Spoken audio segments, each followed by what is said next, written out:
ঠাকুর বারবার একটা কথা বলেছেন যে ঈশ্বরের কথা শুনবার জন্য ব্যাকুল হতে হয়। সেই ব্যাকুল সম্বন্ধে শ্রীযুক্ত বিষ্ণুপদ চক্রবর্তী মহাশয় একটা সুন্দর ছোট্ট কবিতা লিখেছেন। দয়া করে দাও প্রভু সেই ব্যাকুলতা, কেমন ব্যাকুল হলে পাওয়া যায় তাঁকে, সসদর জানতে চান ঠাকুরের কাছে। কেমন সে ব্যাকুলতা শোনো তবে বলি। বলেই উপমা দেন উপমা সম্রাট। গুরু তার শিষ্যকে বললেন ডেকে, তোমায় দেখায় এসো, কেমন ব্যাকুল হয়ে তাকে ডাক দিলে দেন তিনি দেখা। এই বলে গুরু তার শিষ্যকে নিয়ে কাছেই পুকুরে এক দিলেন ডুবিয়ে। শিষ্য হাঁপিয়ে ওঠে, ছাড়েন না গুরু, ডুবিয়ে রাখেন মাথা জলের তলাতে। কিছু পরে শিষ্যকে জল থেকে তুলে গুরু কন কৌতুকে, বল দেখি ওরে প্রাণ তোর কেমনটি করছিল জলে। বললে সে, গুরুদেব জলের তলায় আটুবাটু করছিল পাঞ্জে আমার। ঠাকুর বললেন, চাই এই ব্যাকুলতা, আটুবাটু হবে প্রাণ তাঁর দেখা পেতে। ডুবে আছি মোড়ায়ে সংসারের পাকে, তবু কই কাঁদে না তো আমাদের প্রাণ, করে না তো আটুবাটু ভুলেও কখনো। তোমাকে দেখার জন্য হয় না ব্যাকুল, তোমাকে পাবার জন্য যতটুকু চাই, দয়া করে দাও প্রভু সেই ব্যাকুলতা। এবার আমি রামকৃষ্ণ কথামৃতের পরবর্তী অংশ চতুর্থ পরিচ্ছেদ শুরু করছি। শ্রীরামকৃষ্ণের প্রথম প্রেমোন্মাদের কথা 1858। প্রেমের উন্মাদ, প্রেমোন্মাদ। কৃষ্ণকেশর, এরোদার সাধু, হলধারী, যতীন্দ্র, জয় মুখুজ্জের রাসমণি। আজ ঠাকুর শ্রীরামকৃষ্ণ মহানন্দে আছেন। দক্ষিণেশ্বরে কালীবাড়িতে নরেন্দ্র আসিয়াছেন। আরও কয়েকজন অন্তরঙ্গ ভক্ত আছেন। নরেন্দ্র ঠাকুর বাড়িতে আসিয়া স্নান করিয়া প্রসাদ পাইয়াছেন। আজ 31শে আশ্বিন, শুক্লা চতুর্থী তিথি, 16ই অক্টোবর 1882 খ্রিস্টাব্দ, সোমবার। আগামী বৃহস্পতিবার সপ্তমী তিথিতে শ্রী শ্রী দুর্গা পূজা। ঠাকুর শ্রীরামকৃষ্ণের কাছে রাখাল, রামলাল ও হাজরা আছেন। নরেন্দ্রের সঙ্গে আরও দু একটি ব্রহ্মজ্ঞানী ছোকরা আসিয়াছেন। আজ মাস্টারও আসিয়াছেন। শ্রীরামকৃষ্ণ নরেন্দ্রাদির ভক্তের প্রতি। আমার এই অবস্থার পর কেবল ঈশ্বরের কথা শুনবার জন্য ব্যাকুলতা হতো। কোথায় ভাগবত, কোথায় আধ্যাত্ম, কোথায় মহাভারত খুঁজে বেড়াতাম। এরেদার কৃষ্ণকিশোরের কাছে আধ্যাত্ম শুনতে যেতাম। কৃষ্ণকিশোরের কি বিশ্বাস!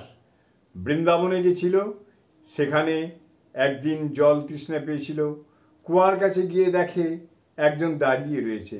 জিজ্ঞাসা করাতে সে বললে, আমি নির্জাতি, আপনি ব্রাহ্মণ, কেমন করে আপনার জল তুলে দেব? কৃষ্ণকিশোর বললে, তুই বল শিব, শিব শিব বললেই তুই শুদ্ধ হয়ে যাবি। সে শিব শিব বলে জল তুলে দিলে। অমন আচারী ব্রাহ্মণ, সেই জল খেলে। কি বিশ্বাস! এলার ঘাটে একটি সাধু এসেছিল। আমরা একদিন দেখতে যাব ভাবলুম। আমি কালীবাড়িতে হলধারীকে বললাম, কৃষ্ণকিশোর আর আমি সাধু দেখতে যাব, তুমি যাবে? হলধারী বললে, একটা মাটির খাঁচা দেখতে গিয়ে কি হবে? হলধারী গীতা বেদান্ত পড়ে কি না, তাই সাধুকে বললেন মাটির খাঁচা। কৃষ্ণকিশোরকে গিয়ে আমি ওই কথা বললাম। সে মহা রেগে গেল আর বললে, কি হলধারী এমন কথা বলেছে?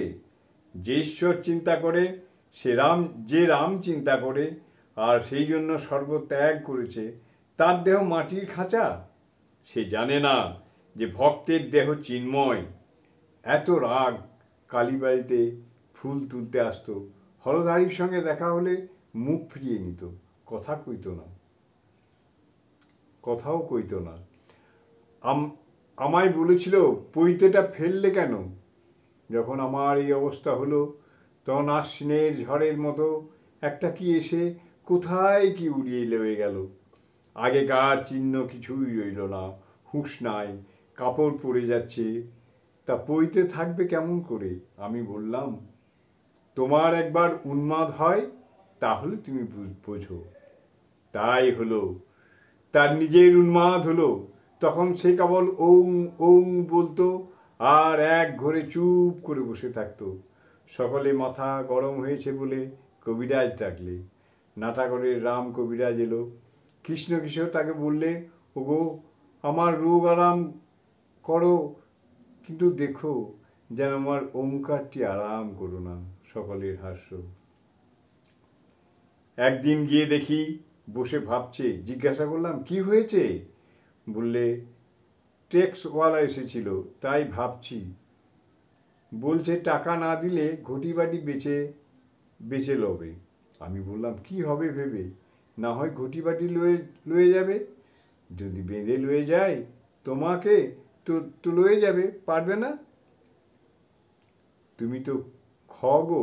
নরেন্দ্রাদির হাস্য। কৃষ্ণকিশোর বলতো, আমি আকাশবৎ, তাই খ বলছেন।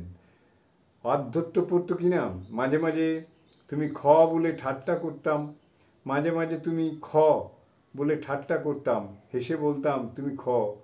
ট্যাক্স তোমাকে তো টানতে পারবে না। উন্মাদ অবস্থায় লোককে ঠিক ঠিক কথা, হক কথা বলতুম। কারুকে মানতাম না। বড়লোক দেখলে ভয় হতো না। যদু মল্লিকের বাগানে যতীন্দ্র এসেছিল, আমিও সেখানে ছিলাম। আমি তাকে বললাম, কর্তব্য কি? ঈশ্বর চিন্তা করাই আমাদের কর্তব্য কি না?